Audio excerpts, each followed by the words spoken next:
Hey, everybody, and welcome to Alumless. Thank you so much for joining us. My name is Ryan Catherwood. Today is Friday, February the 2nd, 2024. Thank you so much for tuning in. Here on the show, we talk about engagement strategies and educational advancement. Of course, I've got CMAC CEO, fearless leader on the screen with me, Chris Marshall. Great to see you again, sir. Alumless is a CMAC production. If you have any questions for Chris or myself, or just want to say hello, please use the comments section in the LinkedIn event and we'll get to them. And of course, we'll have our 30-minute bonus segment with Laurence Bolotin from Loyola University Chicago on the podcast edition of Alumless this week. Please introduce yourself again in the LinkedIn comments and let us know you're here watching us live, and pick up the podcast for our Friday Cheers section of the show. Of course, we would not be able to do our show without the help of our sponsoring partner, Protopia. We as engagement pros are always thinking about how to create more volunteer opportunities, because one of the big reasons volunteers give at 2 or even 3 times the rate. At the same time, students throughout their educational journey have questions and could use the advice of alumni. As alumni leaders, we're asked to figure out ways to make the alumni network available from prospective student to former student, and develop partnerships across campus that will showcase in real terms how valuable the alumni network can be. So without requiring alumni or students to sign up for another app or platform, Protopia's AI-powered technology activates alumni and turns them into volunteers. Students and alumni seeking advice are connected while removing the administrative burden to the staff. So be sure to check out Protopia. It's the tool that you've been looking for. Visit protopia.co/alumless and be sure to mention that Ryan and Chris sent you. And actually, I think that they have a webinar coming up that I saw with the folks at Denison, which is a CMAC partner. They're sort of talking about how Protopia has performed for them over the last not quite a year. I think it's been in the fall that they launched, or maybe it was, I'm kind of forgetting, time flies by, but it's been long enough that they've got some results. And so if you're thinking about Protopia, signatures there is that they did it as a partnership with their career center, the Knowlton Center, they call it at Denison. And it's a really close partnership, and both alumni and career staff are going to be on for the webinar. So it should be something people tune into. Yeah. So definitely check that out. Visit the Protopia website and sign up for that webinar. And you'll be pleased that you have Protopia on your radar. So Chris, we just spent some time on the road this week working with our partners at Western Michigan University, and we were on an alumni listening tour, which was fun. And we spent some time cruising around the state of Michigan and even in Indiana. I was in Indianapolis as of 4 a.m. this morning. So what did you learn from the experience, and when should universities go on listening tours? Yeah, it was an eye-opening thing, and you got to experience even more of it than I did, because I ended up having to cut part of it out. But what we have, 23 cities, there were 800 people registered. They were supposed to be focus groups originally, and they grew very large, so we ended up sort of a listening tour just out there on the ground. And the answer to the question is, I think regularly we should be listening to our alumni. And I love what Michael Carlton did at Western Michigan. He's the newish alumni leader there. He actually orchestrated this because he is new enough to the role that he wanted, and there was a little bit of a lull in their programming. And so he felt that it was time, coming out of a pandemic, new leadership, and this little gap in alumni programming, we needed to get out there. And the response he got was way beyond what I think anybody would have imagined. We were hoping for small groups of 6 to 8 people, and we had some venues with 40 people at them, and we had to do small groups around the room to make it work. But I think, to me, it was eye-opening in that it gave people the opportunity to have their voice heard, and they did it in a format that allowed for people to write or to go online or to provide it in verbal forms. I thought it was just a really well done exercise, and I think, Ryan, it's something you and I should recommend and encourage our clients to do on a more regular basis, because it was a model you could take and replicate, at other locations. It was really well done. I'm not necessarily sure you need to do like the 23 stops in 2 weeks kind of thing, but definitely, regularly doing these types of events where you show up, you have a great conversation. There doesn't necessarily need to be a speaker involved. You make introductions around the room, and it's activating people often for the first time. And what I definitely learned was there's a lot of alumni engagement sort of happening tangentially to the university that the university needs to kind of be in lockstep with that existing volunteerism. And there's plenty of energy, right, for the university to kind of be excited about, for Western Michigan to be excited. The other big takeaway for me was that they can't activate and then go away and hibernate. They got to come back and stay active in the lives of these alumni. They've had this pattern of splash and then nothing, and they need to be consistent with that sort of pattern of being out there in front of them and getting them to gather. Yeah. We often work with schools that are looking to rejuvenate their programs, in one way or another. Maybe it's a new leader, maybe it's just been time to sort of look things over again. What are the telltale signs that an alumni program needs rejuvenation? Yeah. I started thinking about, the Jeff Foxworthy. You might be, I don't want to be careful about what I say here, but there are certain things that as I was thinking about them, if you find yourself looking at a binder and repeating what you've done for the past 3 years, you might need to rejuvenate your alumni program. So I kept coming back to this sort of pattern of things. If you find that, you're focused on events and event only, it might be time to look at rejuvenate your alumni program. There are many, I think, institutions that just sort of are on a wash, rinse, and repeat cycle. And those are all moments where it's just time and it's clear we need to be thinking about what to do differently. And my take on it now is that we're more in the marketing, communications, and volunteer management business than we are in the event management business than ever before. And I think if we can get programs thinking about and moving away from just event focused, event heavy, and event intense, we're going to have a better alumni program overall. So I think it's probably healthy on a regular basis. I would say survey your alumni every 4 years. But also maybe internally take a look at your program every couple of years to make sure you're not getting stale. And there are certain things that pop up along the way. And the ones that are in that wash, rinse, repeat, you kind of know it if you're there, and you got to just acknowledge it and start to think about what we got to do to make the change. And change is hard in this business, as you know. We talked about stopping anything. If you're an alumni leader and you walk over to your colleagues on the hallway of the development staff and you ask those development officers, what are the alumni programs are you talking about with your donors? Yeah. And they say, oh God, honestly, I don't even know what you're doing. Right. Or I don't really talk about any of them other than homecoming. Yeah. Right. Yeah. You might need to rejuvenate your alumni program. Yeah. You might need to rejuvenate because your colleagues in the development side don't know or care what you're doing. So if you haven't, I'm going to tee up your intro to Laurence here too, because sometimes bringing in somebody from outside the industry who has a whole fresh look on how they approach the business is another great way to rejuvenate your alumni program. And Loyola did that when they hired Laurence a couple of years ago, and he's done some amazing things in his first few years in the job. I think it's been a couple of years. He'll tell us exactly, but sometimes it's bringing in some new blood, new thinking. I think we got somebody on our call who's going to help us think about that.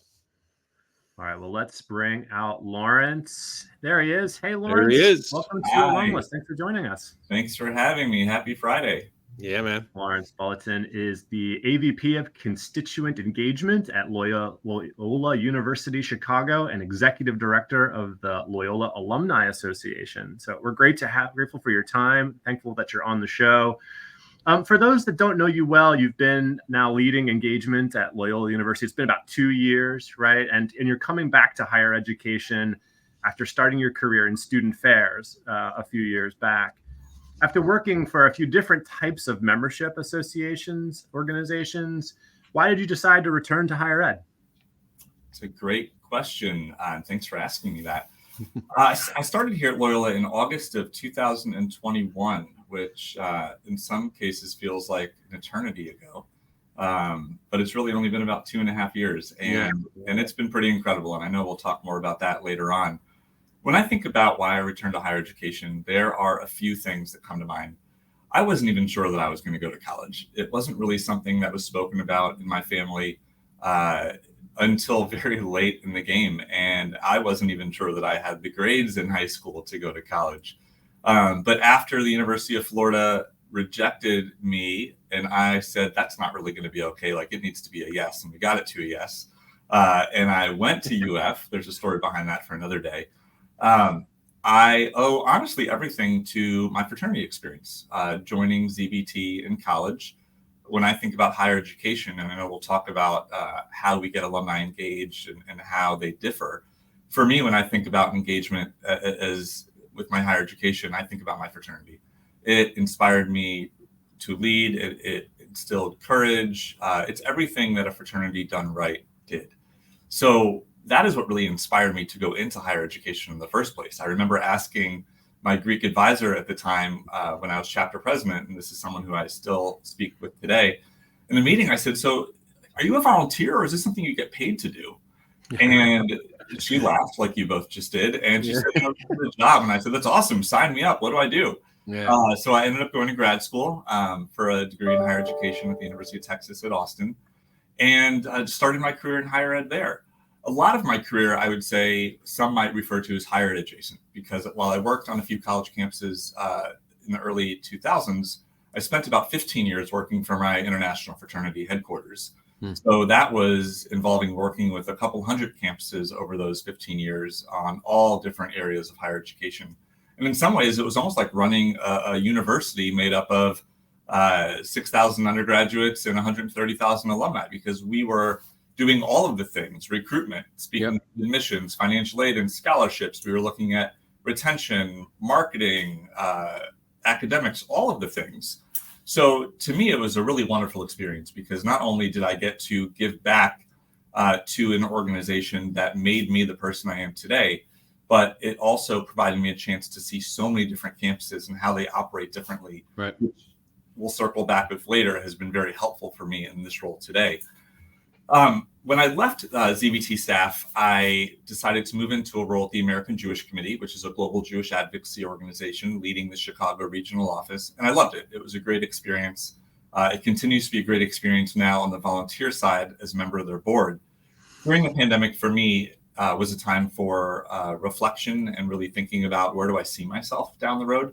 I don't know if you all had that type of an experience during the pandemic also. I definitely did. And I realized I really wanted to return to higher education.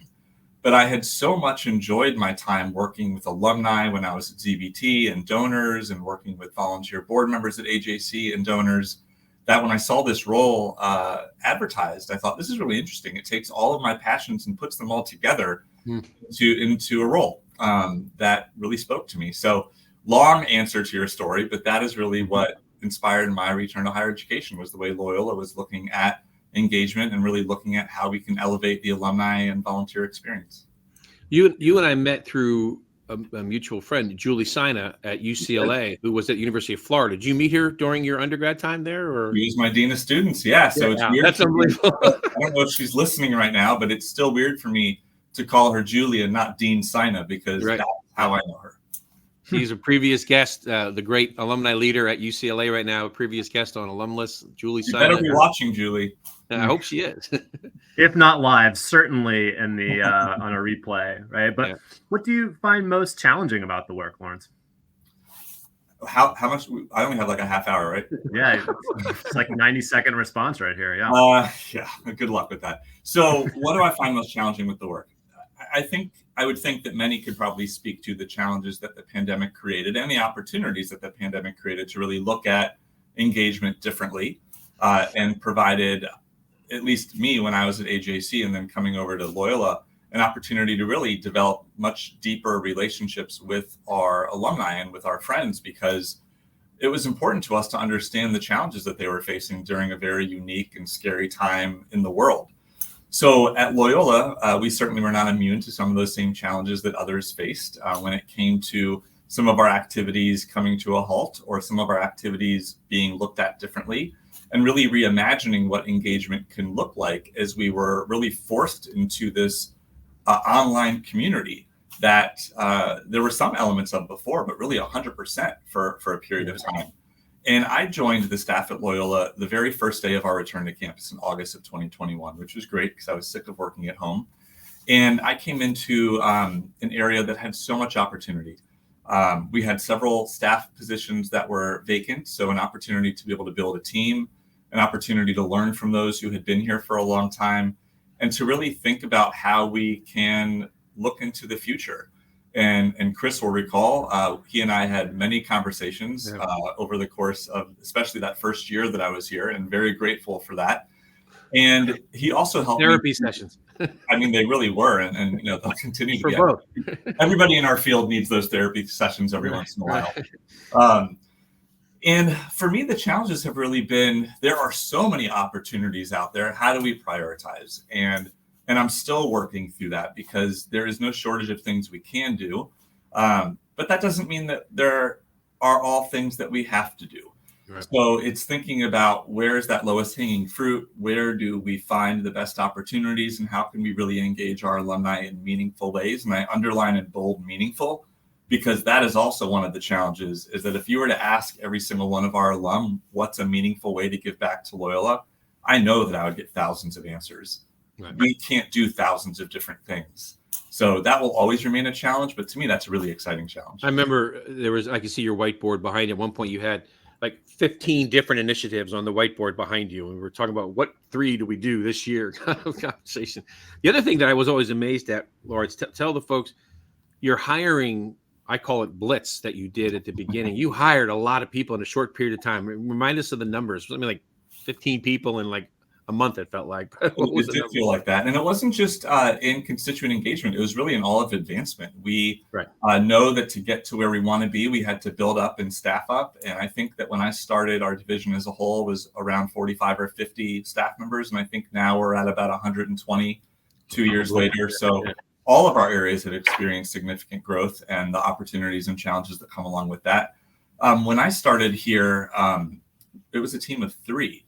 And through reorganizations, through a lot of hiring, through some new initiatives, and with additional roles that we'll be adding next year, I think we'll be right around 25 or 26. Wow. So it's a lot of growth in a short period of time. And there's been a lot that's come along with that. And I heard your comments in the beginning before I jumped on about what I've built. I have to say it's what we've built, because the team that we've been able to put together has been phenomenal, and I'm just so grateful for them every day. In fact, I was joking, not really joking around, but I was smiling and laughing a little bit in one of our staff meetings just the other day, saying that I love that everyone feels that they can share what's on their mind with me. And that doesn't necessarily mean that they share everything that's on their mind. I would welcome people to. Right. But the fact that I have as much of a transparent relationship with my team, I really think speaks volumes to the type of culture that we've created here, and the type of culture that I want to continue to create here. Yeah. And no matter how many times I say you could always come to me, I know that there will be times that people may not feel comfortable doing that.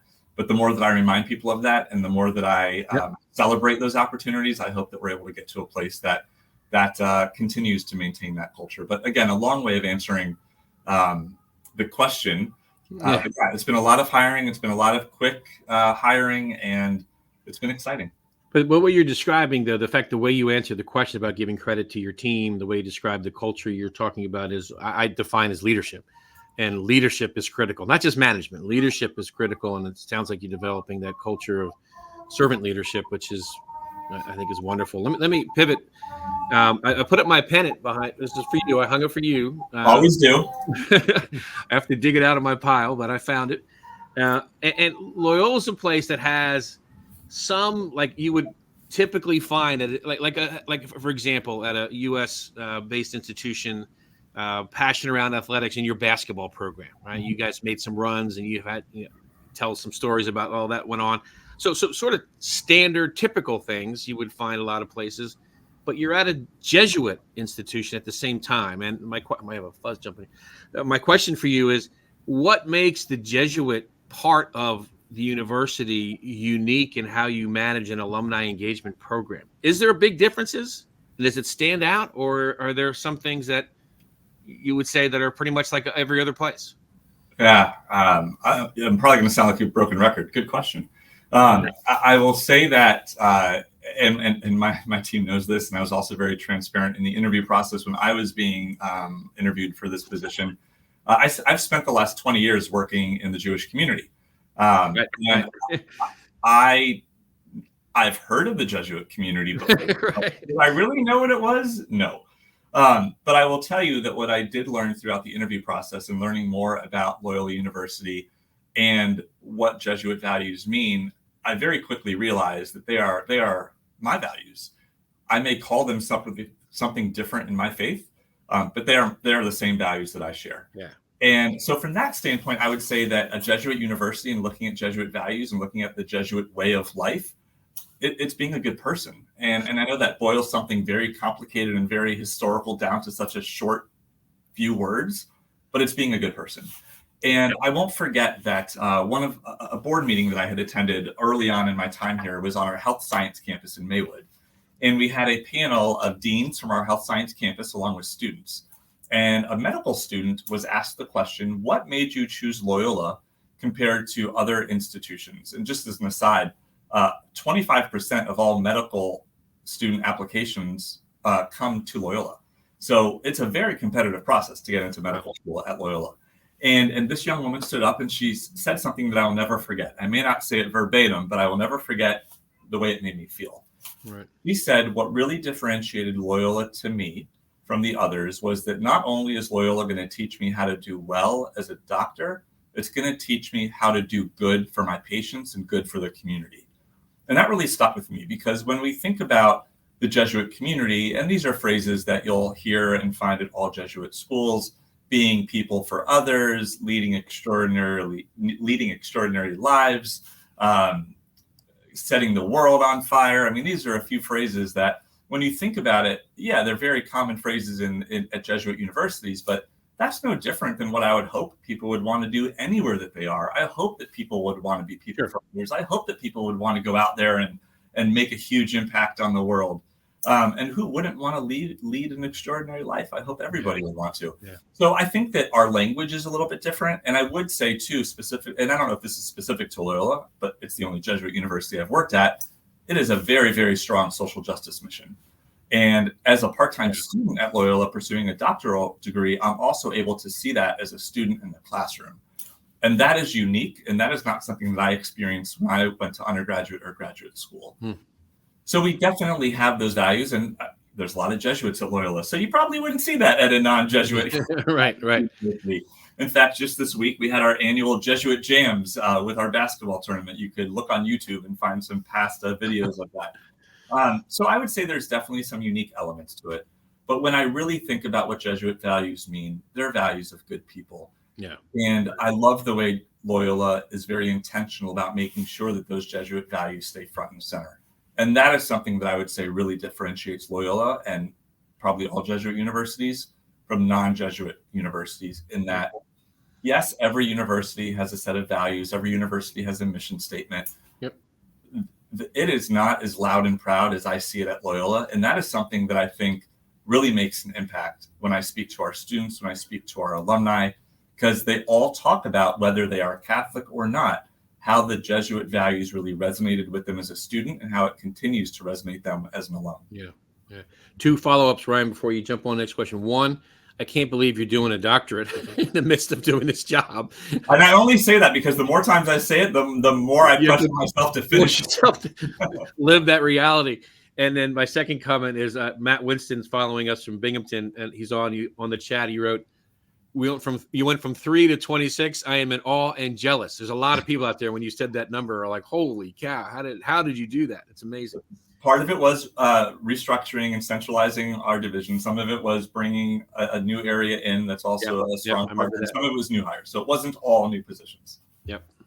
Well, sort of a combination of thoughts is question for you is how are you shaping the program? You know, what are your goals? Like, how are you thinking about the reconstruction of your program there? Are you going from 3 to 26? What were some of the scaffolding that you created that's designed to sort of design constituents there? Yeah.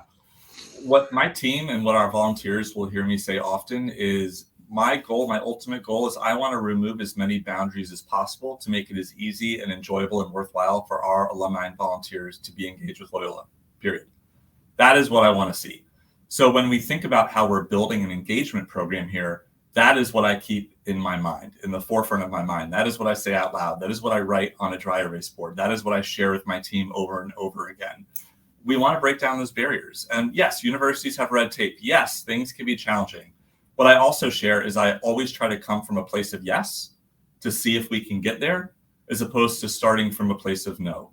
And I take that same philosophy with my staff. I take that same philosophy with our volunteers, because when we come from a place of yes, we're able to dream, and we're able to dream big. We may not be able to execute on everything, but if we don't dream and we don't try, then we will fail, and we will not move the needle, and we will not be innovative. So when I think about how do we build this program, I think about it in a couple of ways. With those things in mind, I think about who are our alumni and what do they need? We haven't had a comprehensive survey on alumni attitudes and beliefs in 11 years at Loyola. We have partnered with an organization where we are going to be doing 3 of those over the next 6 to 9 years. We're in the process of finalizing the first one now. It will launch in April, excuse me.